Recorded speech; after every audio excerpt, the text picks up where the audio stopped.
Hello and welcome back to the Real Arsenal Deal podcast. This is Rav, your host.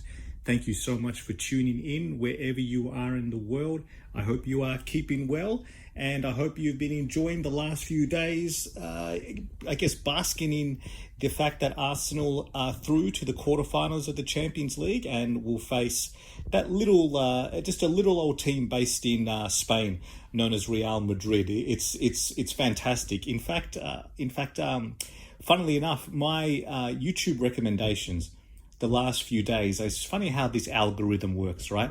Ever since Arsenal, officially sealed their qualifications to the quarterfinals when, look, we all knew the result was inevitable after the first leg, right? But until it's actually done and sealed, and of course, the second leg between Atletico and Real Madrid was still up for grabs. So once it's become official, it's amazing that all of my YouTube recommendations, they're usually Arsenal related anyway, right? Press conferences, training clips from the club, all the other sort of promotional videos that the official channel produces. But I'm getting so much about Arsenal Real Madrid, that special night at the Bernabeu, way back in 2006. And it knows I'm a sucker. Right, it knows I'm an absolute sucker. It puts this in front of me. It says, Rav, would you like to watch this for the 10,000th time? And my answer is, yes, I certainly do. I actually literally watched it again this morning. You've probably seen and heard a lot of the main Arsenal podcasters reflect on their memories of the event. I've listened to the Arscast, Arsblog as mentioned, and the Arsenal Vision. It's fantastic, just the nostalgic element, just hearing the energy in their voices. It really got me going as well. Look, for me, obviously, as many of you know, if you're a return listener, I'm all the way over here in Australia, right? So how much I'd love to be at these fixtures, how much I'd love to be amongst the away fans all throughout England and throughout Europe in some of these great nights. But for me, I was watching all the way back over here. That time of the year would have been about a 5 a.m. kickoff from what I remember. I was quite early into my banking career back then. I was like 25, 26 years old. So it's not a problem. I can, if I wanted to, I could stay up all the way through the night to watch an overnight match and then just, survive on 2-3 hours sleep and get into work the next morning. This one was a bit different. I could get up at around the sort of 4 o'clock mark, get myself sorted, get my day organized, watch the match and then head straight to work. And basically, I didn't even feel it, didn't even feel the effects of tiredness or any of that sort of stuff. But look, I remember it so vividly. It was just, Arsenal really deserved that match, by the way. If anything, Arsenal should have scored more. We had 2-3 gilt-edged chances before Henry scored. Henry himself climbed over. There was a fantastic cross. He was gliding in on the back post, headed the ball just wide. Like Casillas was nowhere. That was a sure thing if Henry could have landed that on target. That there was a gaping wide gap there in the corner. We could have been 1-0 well before the actual goal itself. And what can I really say about the goal itself that hasn't been said many, many times? It was a work of art. It was just beautiful, bouncing off the great Ronaldo. And then he just glided through, cut them apart, and then just ghosted into the box, left foot, goal. And the commentary lives with me. It never quite leaves you, right? It never quite leaves you. Similar, I guess, to Arshavin's winner against Barcelona in 2011-2012 season at the Emirates. And some of these moments, they really, really stay with you, right?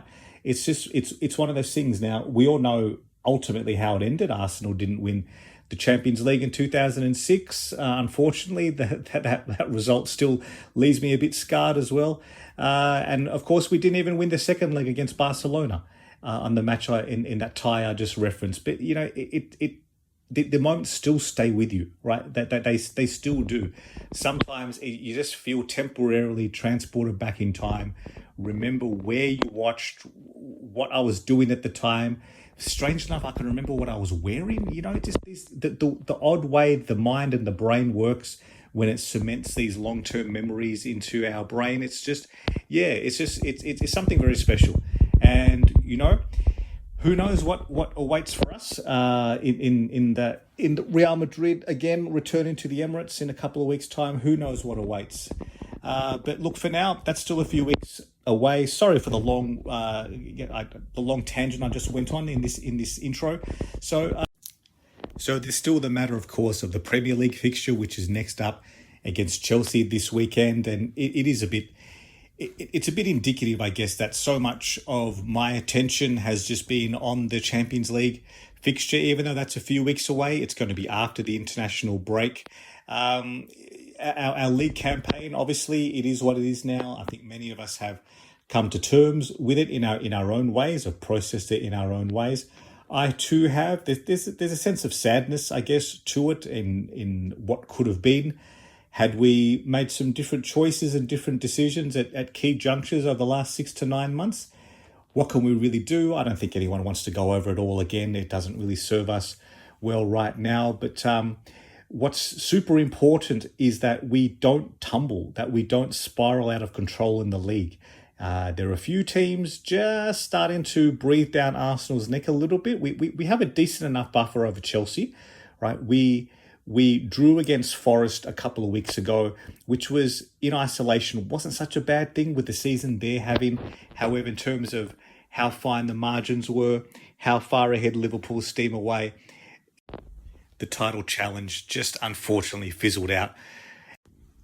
And we now find ourselves very much focused on trying to salvage as best as we can second place and make sure we secure that, which I still remain confident we will, right? Like I just don't share some of the doom and gloom nature of some Arsenal fans who were worried that we're going to miss out on a Champions League place this season. There's going to be 5 places in all likelihood for England. So it'll take a collapse of drastic proportions for Arsenal to botch it from here, and I just don't believe it's gonna happen. I think the players are too proud. I think Arteta is too proud as well to allow this to happen. And look, what an opportunity now to send another statement and just make sure that we capitalise on some momentum that we've just kickstarted again with the European campaign.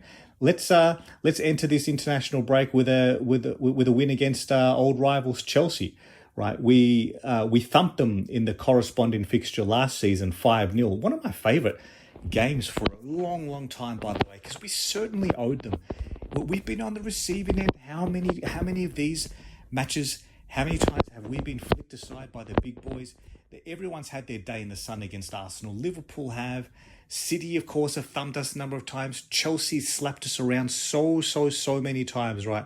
To finally give one back to Chelsea last season, it was brilliant. And I really remember the screenshots afterwards of the Chelsea, what do they call them? They refer to the person who handles the social media, their Twitter handle, like the admin, I guess they refer to them as. There was so much saltiness with those back-to-back Kai Havertz goals when we was charging ahead. It was 2-0, 3-0, 4-0. We were just pounding them in that second half, and they wouldn't even name him. It's actually quite funny. It's you have to laugh, right? Just how bitter that was, where every other goal scorer is always mentioned, right? They're referenced in name, who the goal scorer was and the minute of the match.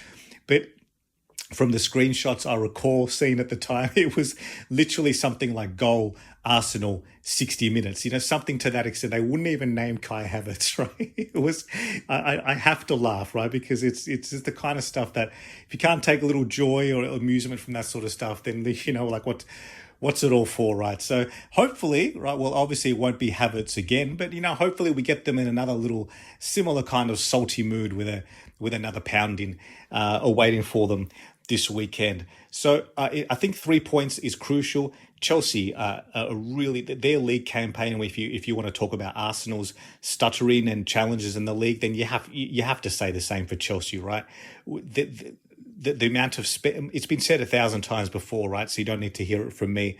The level of spending, the unprecedented, ridiculous spending they've made the last 2-3 years, and look where they are. Look where they are on the league table, how they haven't been able to translate that into consistent results. It's a testament to Arsenal that after what we've endured this season, with all the injuries and the red cards and just all those sorts of elements of luck just escaping us at key moments, it's a testament to the club and the character of the manager and the players themselves that we're still second.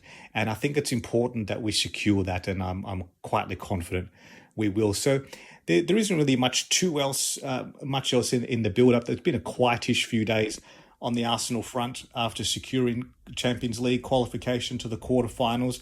Arteta, I thought he was in quite a good mood in his press conference. I'm not sure if you've seen any of the quotes or any of the clips or the footage that does the rounds. He seemed in quite a good mood. Lewis Skelly with a call up to the England senior squad, which is fantastic for him, much deserved. And from what I understand, he probably will feature in the media promotional aspect of it. He probably will be at their press conference. So I'm just hoping, just for a quieter few weeks for him after what's been, just an unusually eventful time with his emergence, not just through the Arsenal ranks, but now to all of a sudden skip the under-21 call up and go straight into the senior team selection. It's fantastic. It's absolutely brilliant.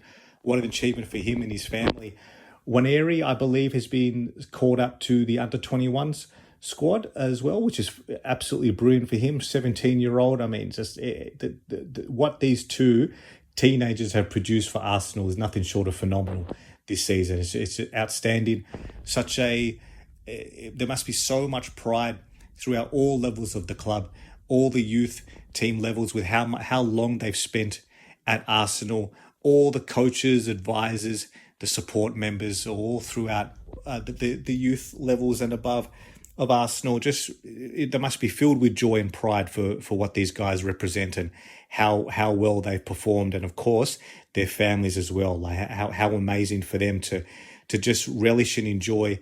Very, very special. What they're doing is very, very special. It's not normal. It's kind of been normalized, I guess, when we are so now accustomed to seeing their names on the team sheet week after week, match after match, and none of us really blink an eye, right? There used to be a time where we'd see the team announced and we'd all have that team in our mind, right, that we'd want to see, and we'd look at the bench and we'd say, how come he's not starting? Or you look at someone who is named on the team sheet, say, what, again, after what they did last week, so and so. But it's just that there's none of that now. You see Lewis Skelly named a left back, it's fine, no problem, fantastic.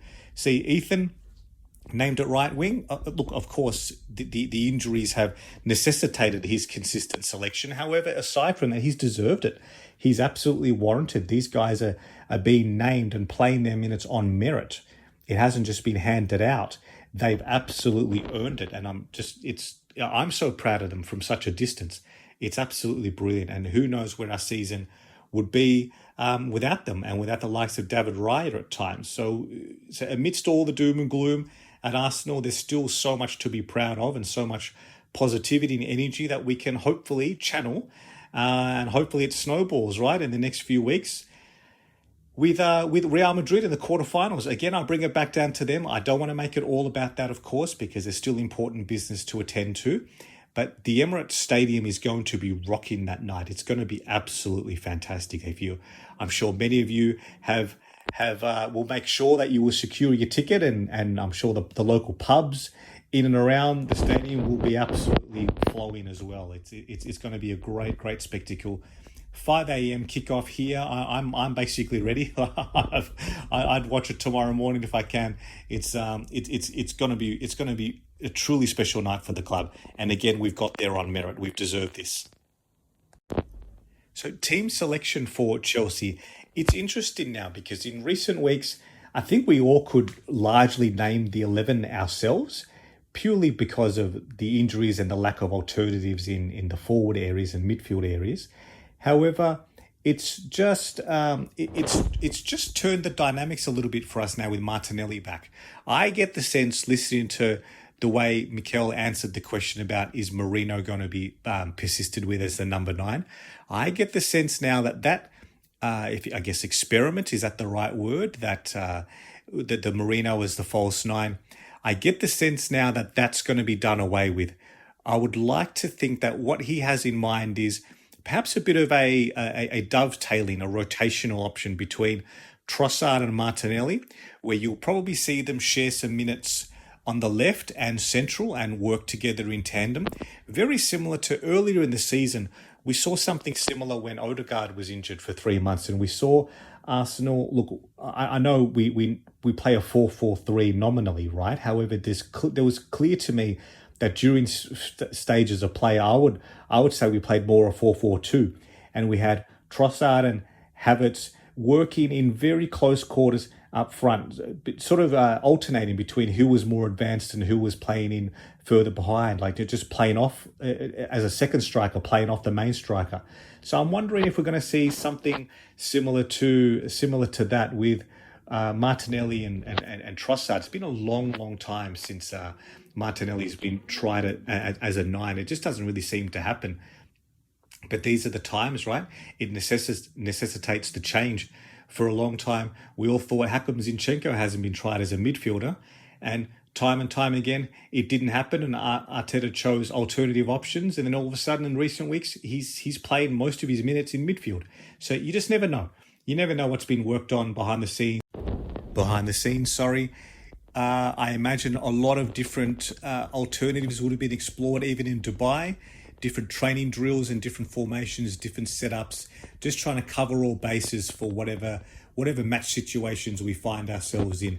So I think I'm actually really curious to see how Martinelli would go as the 9 if this happens, of course. Now, after going on such a long-winded spiel about this, what are the odds that Mourinho's named as the false 9 against Chelsea this weekend? But look, it remains to be seen. I just think one by one, getting some players back, getting Martinelli back in there, it not only does it provide the obvious additional options, senior options, experienced, established options that Arteta knows and trusts, but also we can start to manage minutes now as well.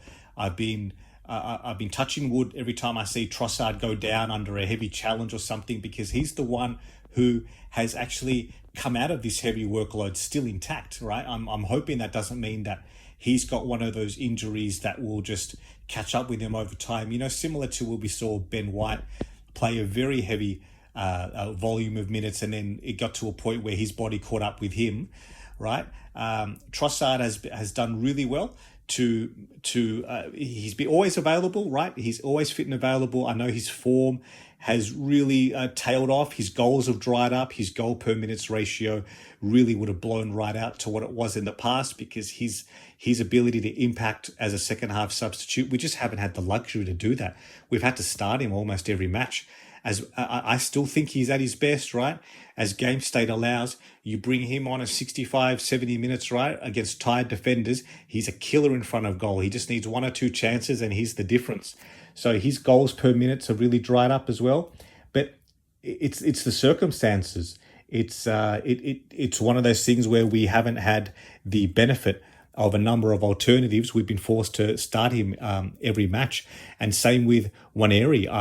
Martinelli being back now, maybe we can start to manage Ethan's minutes as well. He too has done particularly well, that his body has remained intact and has survived the rigours and the challenges of senior men's football. And you also just need to make sure that you don't push your luck, because if there's one thing that we have had much of in reserve this season, it's luck. So Martinelli being back is excellent for the club.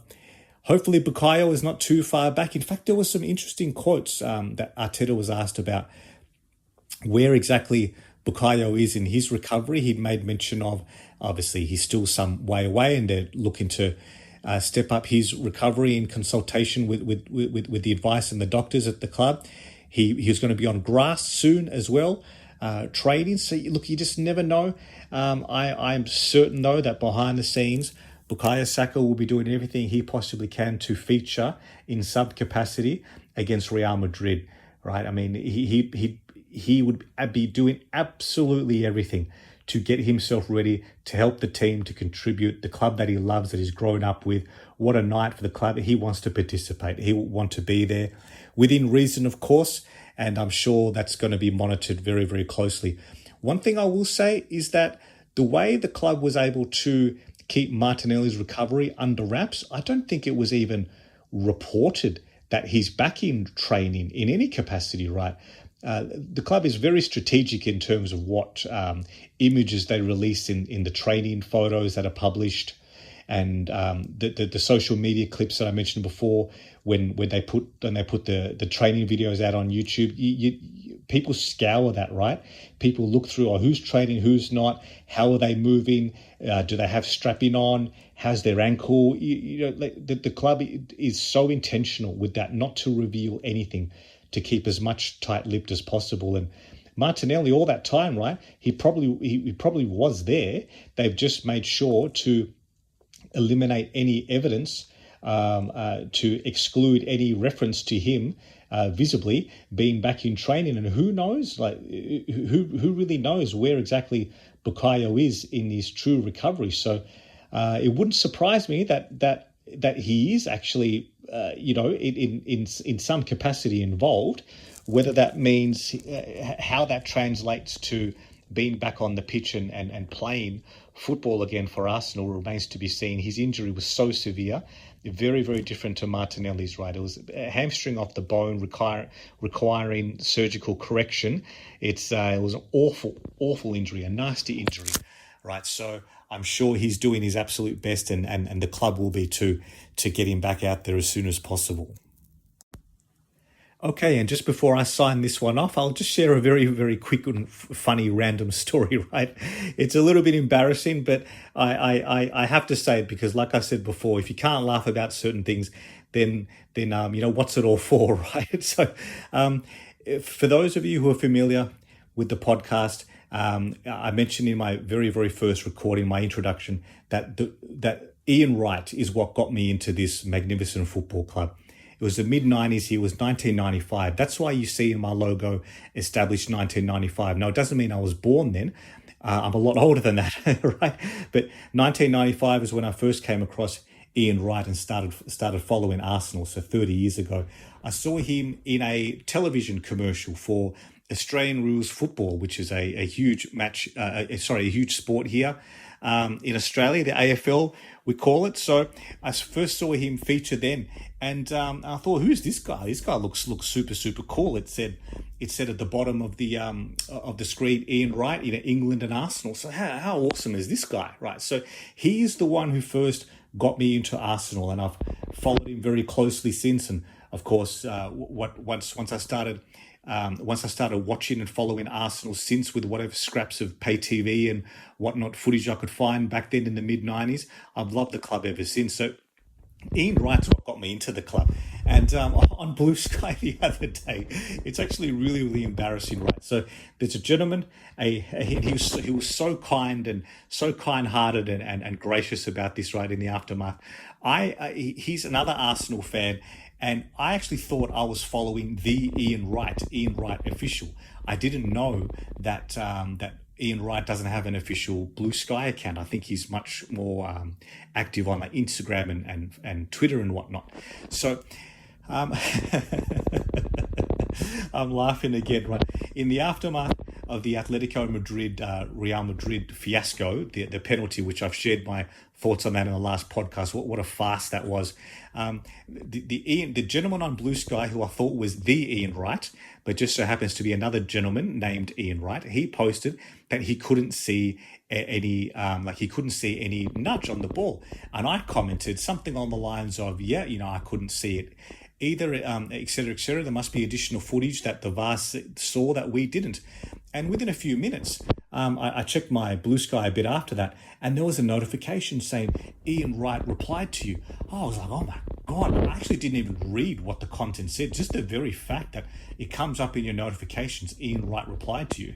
It